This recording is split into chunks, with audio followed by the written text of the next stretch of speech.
Shalom, selamat sore Bapak. Perkenalkan, nama saya Nopriana Uluwandu, NIM 230300101, kelas C semester 2, jurusan Sosiologi, Fakultas Ilmu Sosial dan Ilmu Politik Universitas Nusa Cendana. Pada kesempatan ini saya akan membahas materi yang saya review dari buku ke-6 tentang Sosiologi Klasik dan Masyarakat Modern. Baik, langsung saja pada inti pembahasan. Yang pertama mengenai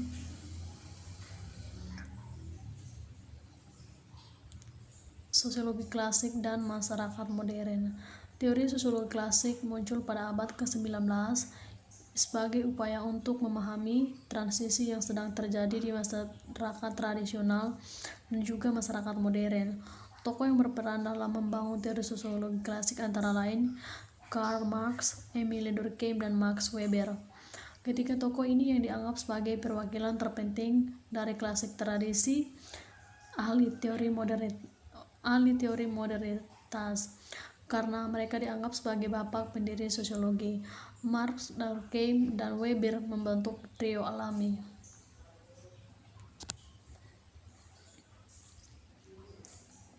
Marx, Durkheim, dan Weber merupakan pembela modernitas. Marx, Durkheim, dan Weber masing-masing menerapkan prinsip ilmu yang diturunkan dari perpecahan untuk memeriksa asal-usul, karakteristik, dinamika masyarakat modern. Namun, selain menjadi ahli teori modernitas, mereka juga para pembela modernitas yang sangat menentang arus reaksioner di hari mereka. Tidak seperti banyak orang di zaman mereka memihak pada kekuatan perubahan. Mereka tidak menyesali kematian masyarakat tradisional dan juga tidak takut akan kebangkitan masyarakat modern.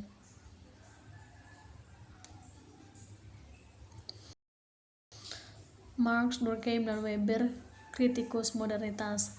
Marx, Durkheim, dan Weber memuji pencapaian masyarakat modern dan berjuang untuk memperluas proses modernisasi ke area yang mereka dianggap penting atau yang mereka inginkan.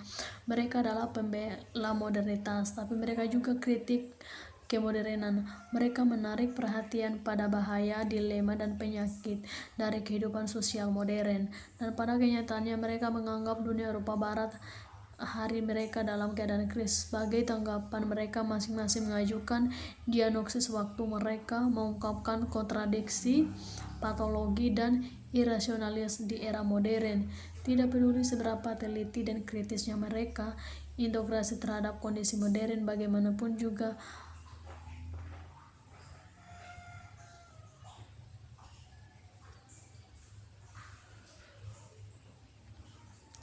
intelektual publik. Marx, Durkheim, dan Weber.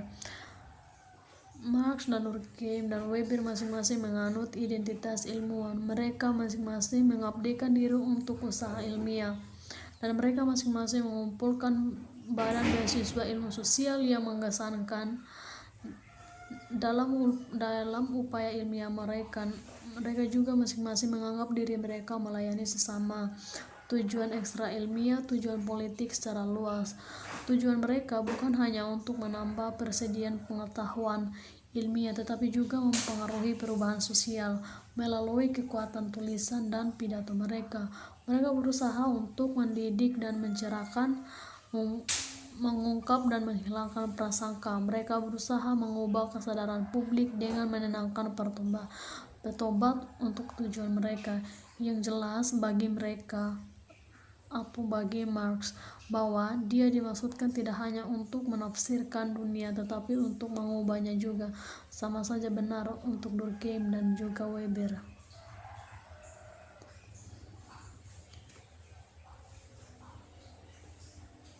Materialisme sejarah. Dari sudut pandang manakah kita dapat memahami dengan baik sifat masyarakat itu, dinamika perubahan sosial, lintasan sejarah manusia, dan garis masa depan?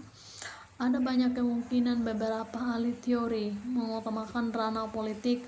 Para pendukung perspektif ini percaya bahwa institusi politik, proses politik, dan keputusan kebijaksanaan pemerintah adalah faktor faktor yang terpenting yang menentukan kualitas kehidupan sosial, fungsi masyarakat, dan jalannya sejarah.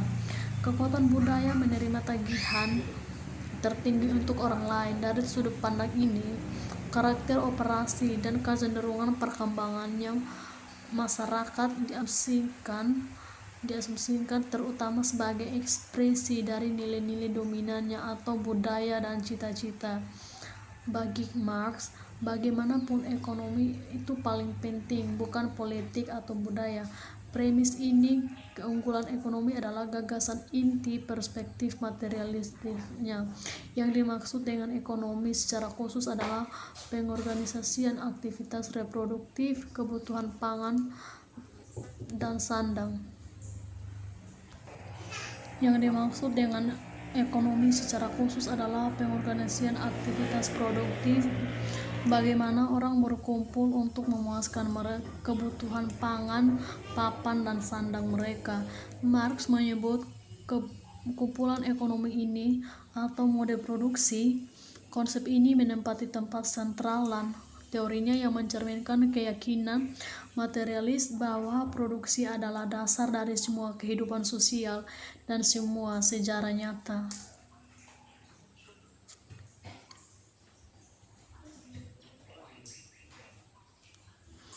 Konsep masyarakat dan materialis Marx. Bagi Marx, ciri-ciri masyarakat yang menandai semuanya segi lainnya kehidupan sosial adalah tatanan ekonomi, cara produksi. Pada miliknya, penggunaan tidak selalu konsisten. Konsep ini umumnya menunjukkan yang dapat dilihat tatanan ekonomi yang ditentukan oleh cara manusia memobilisasi tenaga kerja yang diperlukan untuk memenuhi kebutuhan dasar mereka. Bagaimana sistem produksi ini terorganisir? Seperti hal yang kita ketahui, kebutuhan manusia itu sendiri berubah seiring waktu. Beberapa model produksi yang berbeda telah muncul sepanjang sejarah, termasuk perbudakan, feodalisme, dan kapitalisme. Lebih tepatnya, dengan menggunakan istilah teknis Marx, cara produksi dicirikan oleh kombinasi spesifik dari kekuatan produksi atau hubungan produksi. Kekuatan produksi itu terdiri dari dua faktor. Yang pertama, alat produksi termasuk tanah, peralatan, mesin, dan bahan mentah. Dan yang kedua, tenaga kerja. Produktivitas yang bervariasi sesuai dengan keterampilan, keahlian, dan pengetahuan teknis tenaga kerja dalam proses reproduksi. Dalam proses produksi, kami melihat pekerja dengan bantuan berbagai macam alat yang mengeluarkan energi fisik dan mental untuk membentuk mentah menjadi barang jadi.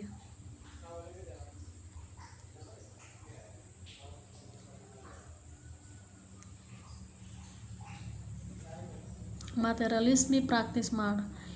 Ideologi Jerman. Marx mengajak orang-orang membayangkan pembebasan terdiri dari lebih dari tindakan mental, perubahan kesadaran belaka. Orang-orang dia mengingatkan kita tidak tertekan oleh konsepsi palsu tentang dunia, tetapi oleh dunia nyata yang ada itu sendiri. Secara historis diberikan ekonomi dan kondisi politik bertentangan dengan idealisme filsafat Jerman. Marx menyebut komunis seperti dirinya sebagai materialis praktis, hasil dan membebaskan orang dari ide-ide yang salah, tapi secara praktis memahami dan mengubah hal-hal yang ditemukan. Secara praktis dan misi politik yang sebenarnya tidak begitu banyak untuk mengubah pemikiran yang akan terjadi dalam perjuangan politik, tetapi lebih untuk menghapus kondisi yang menindas dalam praktis objektif. Kritik Marx terhadap agama memberikan ilustrasi yang berguna tentang logika materialisme praktis ini. Agama, kata terkenal Marx adalah candu orang-orang itu melakukan fungsi ideologis.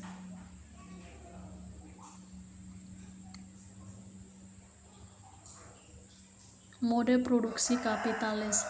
Sedangkan perspektif materialisnya menawarkan pedoman untuk memahami sejarah kemanusiaan. Minat utama Marx adalah dunia baru industri kapitalis. Sebagian besar tulisannya termasuk karyanya yang paling penting, yaitu Kapital, yang dikhususkan untuk kritis dari cara produksi kapitalis. Bagi siapapun yang serius ingin berdamai dengan Marx, ini pasti fokus utama. Tujuan saya di bagian ini untuk membangun fondasi untuk nanti. Pada bab berikutnya adalah untuk memberikan gambaran umum tentang teori kapitalisme Marx di proses meringkas pemikiran tentang asal-usul alam, fungsi, dan takdir sistem ekonomi kapitalis.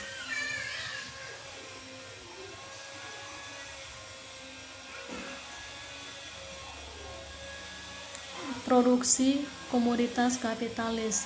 Kelangsungan hidup manusia membutuhkan produksi barang yang mampu memuaskan kebutuhan. Kami menanam makanan untuk dimakan, menjahit pakaian untuk dipakai, dan menulis buku untuk mendidik dan menghibur. Marx menyebut hal-hal yang berguna itu sebagai nilai guna saat diproduksi sebagai komoditas. Ketika barang ditunjukkan untuk dijual atau ditukar daripada konsumsi pribadi, mereka memperoleh karakter ganda. Mereka tidak hanya memiliki nilai guna, mereka juga adalah pembawa nilai tukar.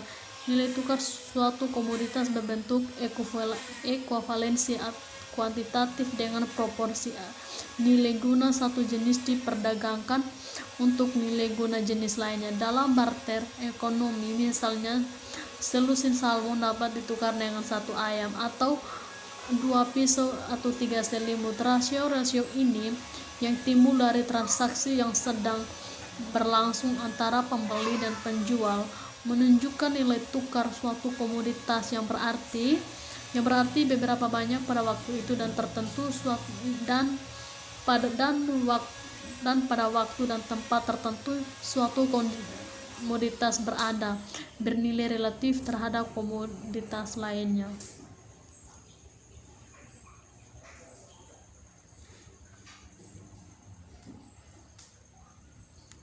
Teori buruh nilai. Teori buruh nilai ini kehadiran produksi komoditas menimbulkan pertanyaan yang jelas.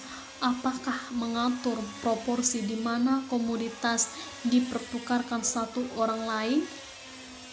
Bagaimana mungkin untuk menimbang komoditas heterogen dengan nilai pengguna gen hetero pada skala yang sama? Mengapa mobil lebih mahal daripada sepeda dan sepeda lebih mahal daripada skateboard? Pasti ada sesuatu yang memiliki semua komoditas yang dimiliki alasan.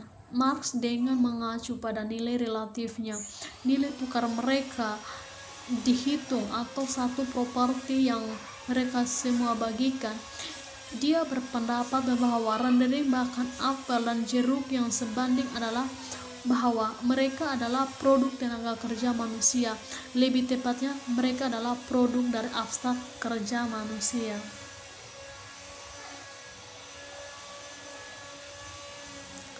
Akumulasi primitif.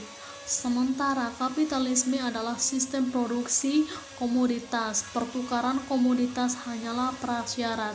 Kondisi yang lebih penting yang diperlukan untuk pengembangan kapitalisme adalah penampilan kelas kapitalisme di satu sisi dan kelas pekerja di sisi lain. Yang pertama memiliki sarana produksi dan hal yang terakhir hanya memiliki kemampuan untuk bekerja. Bagaimanapun hal itu terjadi bahwa kedua kelas ini minoritas memiliki properti dan properti yang kurang mayoritas datang untuk bertemu satu sama lain. Satu hal jelas, katalah alam tidak menghasilkan satu tangan memiliki uang atau komoditas, dan di sisi lain pria tidak memiliki apa-apa selain kekuatan buruh mereka sendiri. Jadi apa asal-usul hubungan kelas kapitalis ini membawa kita ke apa Marx meminjam dari Adam Smith yang menyebut mulas primitif hacu.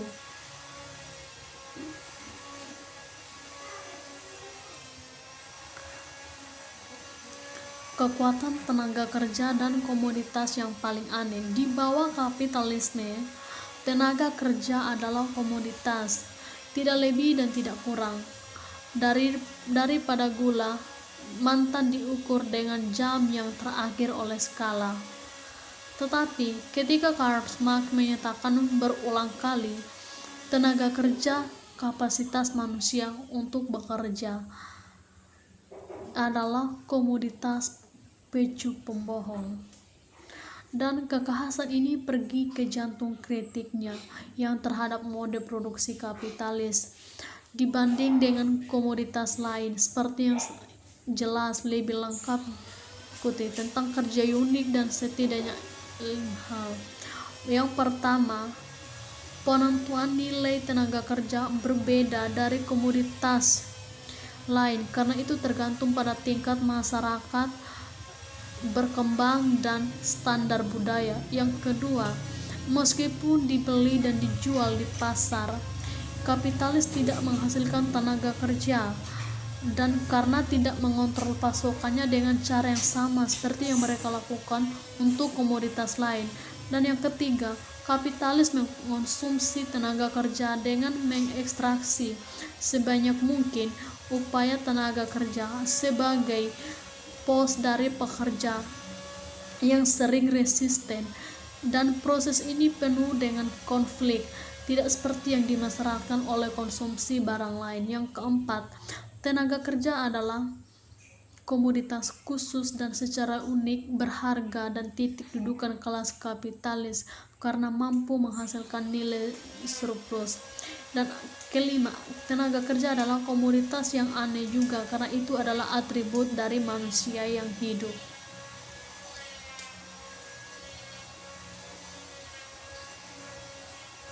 Pengembangan kapitalisme dan revolusi sosialis. Kapitalisme untuk Marx adalah jembatan antara masa lalu dan masa depan. Ini mengakhiri dunia prakapitalisme lama, itu mempercepat pertumbuhan dunia industri modern, dan itu membuka pintu bagi dunia pasca kapitalis baru. Meskipun dia adalah salah satu kritikus yang paling parah, Marx memandang kapitalisme sebagai memainkan peranan secara historis progresif tanpa disadari, mempersiapkan jalan bagi masyarakat sosialisasi masa depan. Karena itu merangsang perluasan kekuatan reproduksi dalam kekuatan produktif masyarakat berkilau dengan lompatan dan batasan. Kapitalisme membuat sosialisme mungkin secara objektif karena mengalami gangguan periodik dan krisis berulang dan mengungkapkan ketidakefisienan yang menyanyikan manusia, menuju kesengsaraan dalam proporsi yang sama karena mengumulasi menghasilkan penggali kuburan sendiri dalam bentuk proletariat sadar kelas.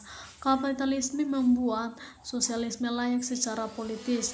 Kapitalisme berkembang dan mereproduksi dirinya sendiri sedemikian rupa. Marx menyarankan bahwa sosialisme tidak hanya diinginkan tetapi juga praktis, dan jika tidak terhindarkan maka kadang-kadang ia akan menyatakan setidaknya tidak mungkin.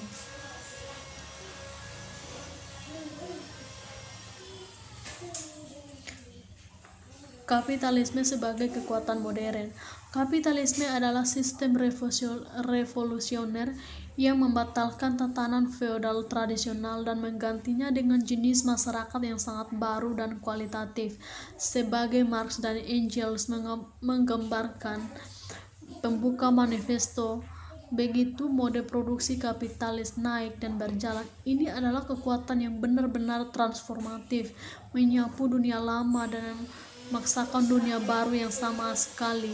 Revolusi kapitalis memunculkan berjuasi modern, para pemimpin kaya, pasukan industri luas, tarian kolek modern, masa pekerja upah yang didistribusikan di antara mesin seperti yang begitu banyak di jokes. Negara modern bertanggung jawab untuk mengelola urusan umum, dari kelas kapitalis, pembuatan skala kecil dan teknologi sisi modern yang memanfaatkan pengetahuan manusia sebagai imperatif perbuatan prof yang dimanapun revolusi kapitalis menyentuh tanah untuk menegur sopan santun masyarakat tradisional, mengubah semua hubungan alam menjadi uang real, meninggalkan tanpa ikatan antara orang-orang selain telanjang diri.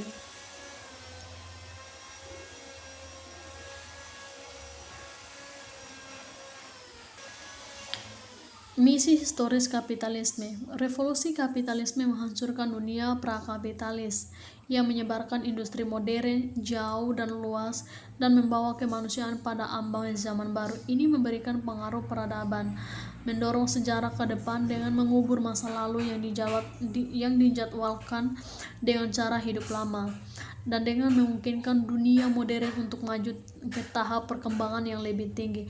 Misi historis kapitalisme. Marx berpendapat dan kontribusinya yang tunggal terhadap peradaban Tion adalah dorongan kuat yang diberikan pada pertumbuhan kekuatan produktif manusia melalui penerapan sains dan teknologi, pengumpulan tenaga kerja yang intensif. Kapitalisme sangat meningkatkan kapasitas produktif masyarakat. Dengan Bourgeois di helm Karl Marx, kapitalisme hanya dalam satu abad yang telah menciptakan kekuatan produktif yang lebih besar dan lebih kolosial daripada memiliki semua generasi yang mendahului bersama-sama.